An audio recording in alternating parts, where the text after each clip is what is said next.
makita sa admin niya sa dashboard.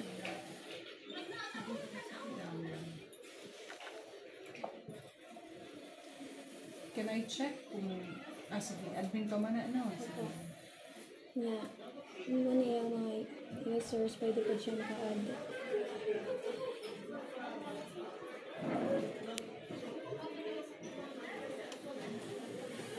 Sige, users pwede ko maka-edit, pwede ko maka-delete as admin. Opo. Maaari mag-add na lang mag-add ang user. Okay ba? Sa ano na i-click siya. Balik doon sa dashboard doon, kita ko na ito. Dali na ko makitaan sa dashboard ang faculty members as to unsa ilang i-submit o may-submit na sila. Oo, ma'am, dara. Kung under review pa ba siya o decline or completed. Sige daw. And documents. Pero tual sa, sige ka na sa admin kung paano. Bayan pa daw. Mura, ala siya na ako ito ba? Sige ba? Profile niya sa admin. Mm-hmm. Yes.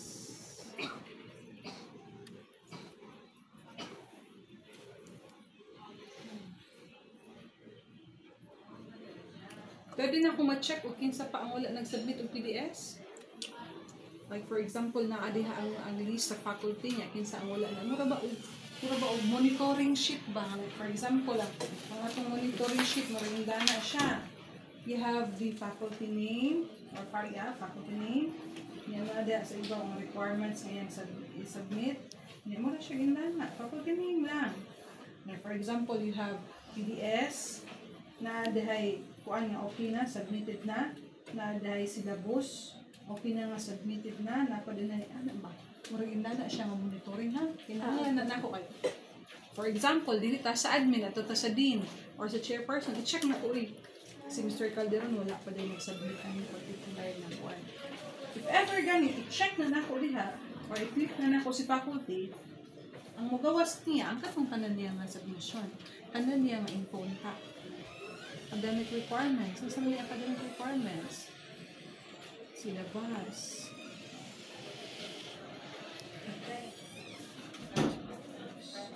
Ako po na ng gusto, parang si Celis, magawas na din na kung saan yung ipang submit. For example, first SEM, 2025, 2026, yung subject sa syllabus, CS111, submitted CS112.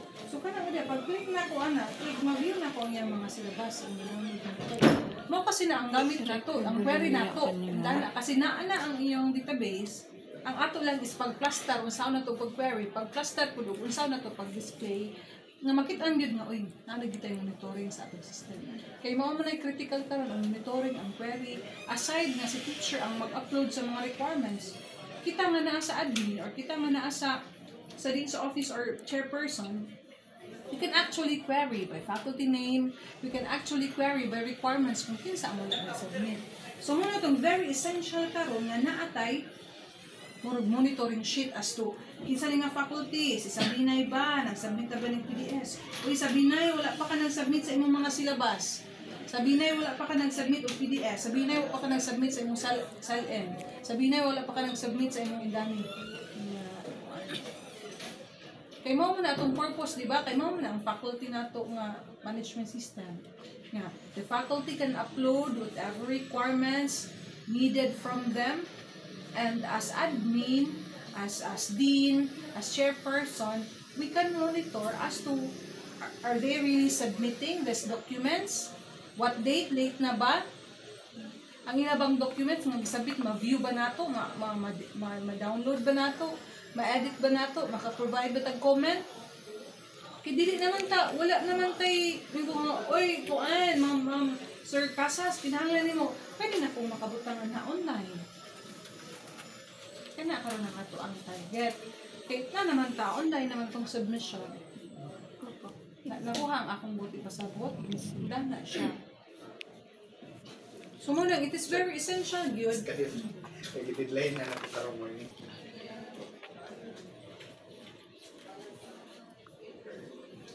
Performance.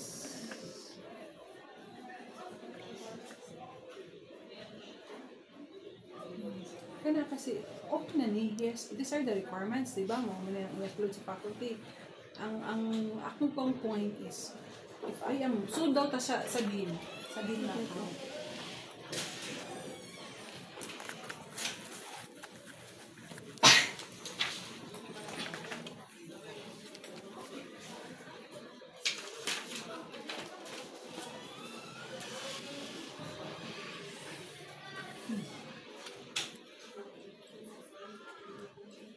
Familiar lagi na po ang yung system. Kasi may natapang sa iyo pwede yung ano.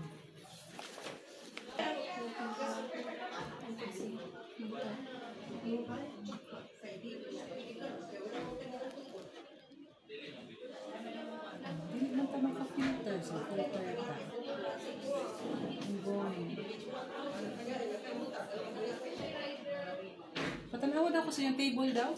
Table sa yung database. Naa siya'y, balik na ba sa katong system na yun? Naa siya'y atula-atong basihan. Dynamic ta ha?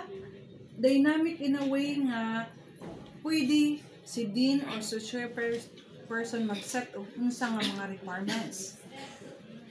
Dili ta fix like PDS. Pero in that case, ana lang sa atong kuan. Si faculty mag-submit sa iyang PDS. Unsa man ang academic requirements inyong kuan diha? Like, nakukuhan ba nila yung academic Like unsa man? picture sila. Academic requirements like syllabus. Ano yung syllabus? Ayaw pag-ikuan. Syllabus, pwede ta na IPOS. Di ba mo to? Yes. Na ata-atoy sige. Kana lahila na siya. IPCR. Sa ba to? PCR. PCR. TOS, TOS. grades. Grades. Ibutang ko na to. Kay dynamic man, ibutang na to class record. Ito siya. Isa pa man, naatay Research. sa research. Sa extension. Ito na siya. Usaw na siya. Pagkahuman, nakay ka na, SO, special orders. Ano sa ito? Sa orders. Ano sa mga pag-down? Na-down ka eh?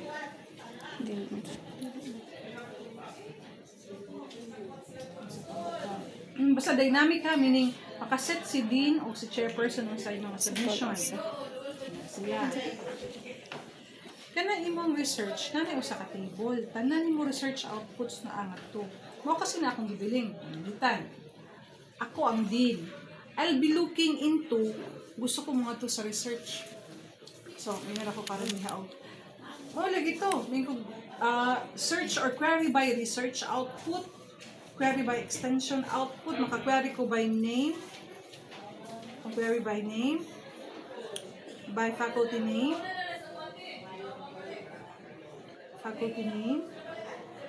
yeah. Kana si faculty name, ang si faculty nga akong i-search is, bakit anak ko, tanan niyang submission. So, mo na ito atong giingon, we should have a monitoring list or table na ngadto na to makit-an ang katong giingon nga naa kay list naa ka diha karoy faculty name kana unya for example si Sabinay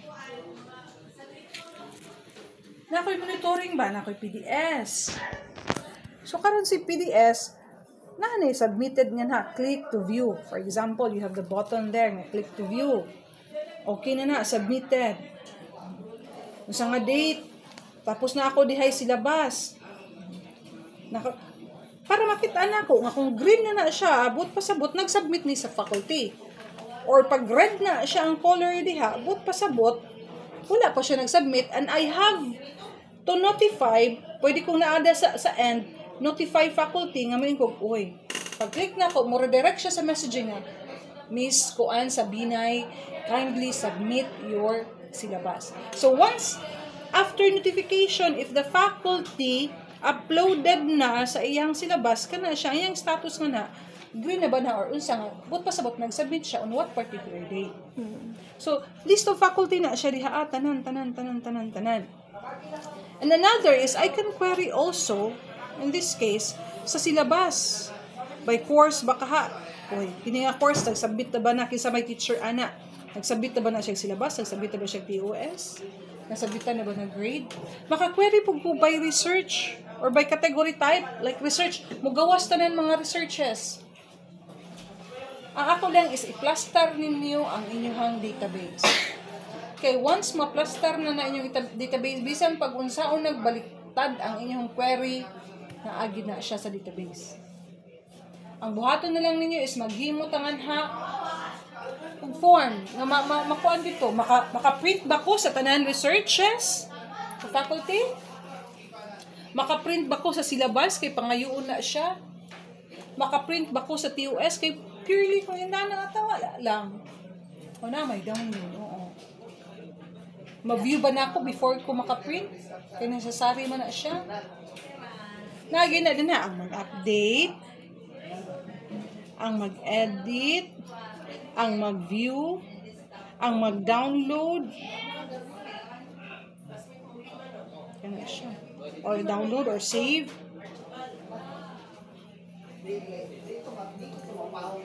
Kung saan mo na mag-evaluate ka daw?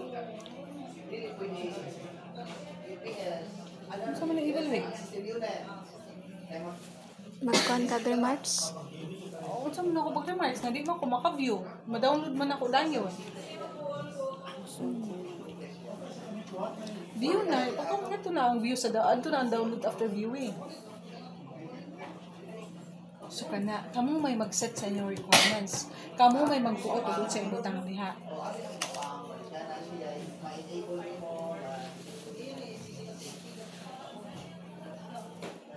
For example, ito ko PDS. So,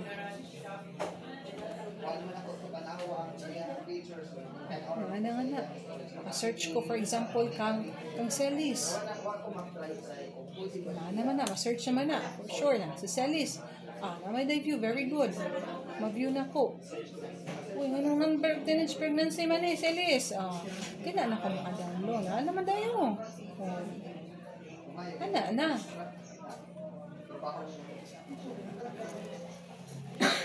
Pero gusto na ako na may monitoring sa Mariba.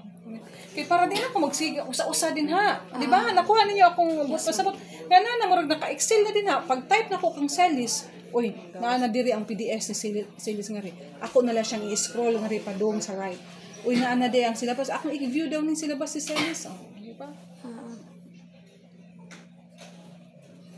Nako status nga ha. Unsa ba na din na status? Date submitted ba na din ha? Na time uploaded ba na siya? Pwede ba kong maka-view? Pwede ba kong maka-download? Ano? Kaya para, kaya ako, asan na ba ito? Arin na po sa training ang seminar. Pwede rin ilahin niyo ang training ang seminar. Kaya separate, manggid siya. Pwede po, usa-usa ang pag-upload. Training ang seminar ni Celis. Kana, saan sa mana, type category, unsa man na siya. So, ang inyong buhaton na may table sa trainings and seminars, na may table sa extension, na may table sa SO, na may, dili lang table ni faculty lang. Pero kanapod ka, ang faculty kasi, kung ang inyong relation kasi, it could also be nga si faculty, tagang researches. Ikaw po researches, o one usa ka research, pwede po ang daghang kang faculty. Ang authors. So, munang na kay table, dapat pangitaan man eh. So, pwede kong mag-query sa researches. Pag muna ako nga sa research outputs pa. Research outputs gani. Research outputs gina ang title. Pero, naku sa abos nga view all research outputs. Mag-query ko nga kung sa itong research outputs katong 2024. Mugawas tanan 2024. Kung sa itong research outputs ang 2025. Diba? Mag-query ko bye-bye ko anong sa itong research outputs ang katong neural network, panalitan. Mugawas ang neural network na research. Search by title, search by author, search by year, search by publication.